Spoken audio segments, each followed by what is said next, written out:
please don't patronize me by telling me that the oil and gas industry doesn't have any special tax provisions.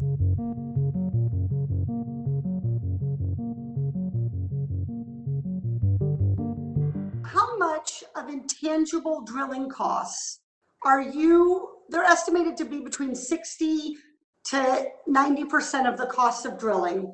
How much of those intangible drilling costs do you get to deduct right away from your taxes? We get to deduct all of those just like any other business. We do not. How much do you get to deduct? There seems to be a misconception out there that you're operating from, that somehow the oil and gas industry benefits from some special sort of tax structure. We don't. We actually. Reclaiming my time, Mr. Murphy. Other industries, right? I will follow up with you, Mr. Murphy, but you do benefit from special rules. There's a special tax rule for intangible drilling costs that does not apply to other kinds of expenses that businesses have. You get to deduct 70% of your costs immediately, and other businesses have to amortize their expenses over their entire profit stream. We also so please don't patronize me by telling me that the oil and gas industry doesn't have any special tax provisions. Because if you would like that to be the rule, I would be happy to have Congress deliver.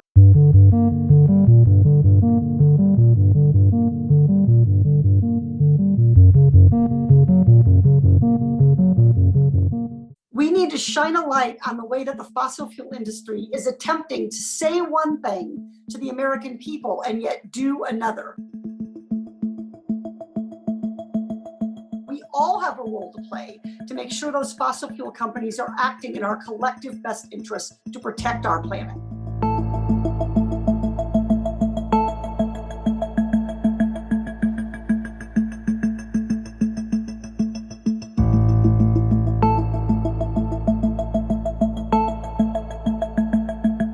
Taxpayers are the owners of public lands. They're our collective national treasure. We lease those public lands to fossil fuel companies to develop and extract energy. But we need to make sure they're paying a market price, a fair price for what they're doing. And those rates have not changed for decades and decades.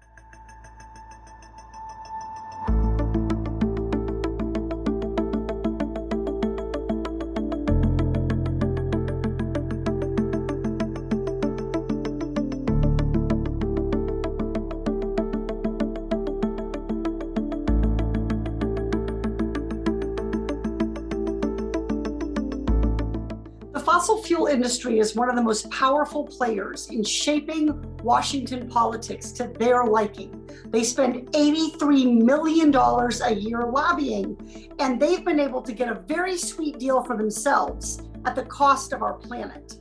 For example, fossil fuel companies lease public land, and yet they pay only pennies per acre, less than a cup of coffee for each acre of land that they lease to drill on. In fact, the royalty rate that fossil fuel companies pay when they drill on our public lands hasn't changed in over 100 years. That's not a coincidence. It's a direct result of the fossil fuel lobby.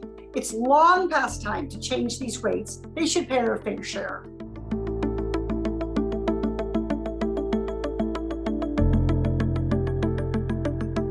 During COVID, and with the packages that we've introduced to try to help people during COVID, we were supposed to be focusing on essential workers, small businesses, childcare providers. But guess who took over $2 billion? The fossil fuel company, all in COVID relief.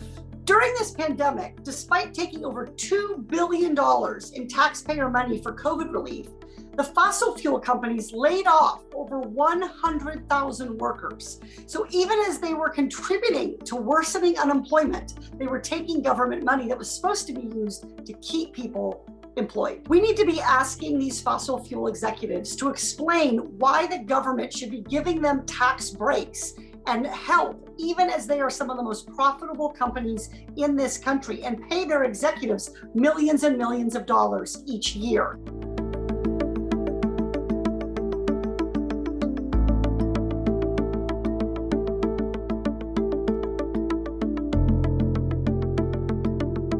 When it comes to addressing climate change, talk is not enough. We need to see concrete actions. It's not enough for fossil fuel companies to run full-page ads or tout their climate-friendly policies. We need them to actually change what they're doing. And through my role on the Natural Resources Committee, as the subcommittee chair on oversight, I'm going to be holding those big polluters accountable. So I have a message for polluters and fossil fuel companies. Bring it on.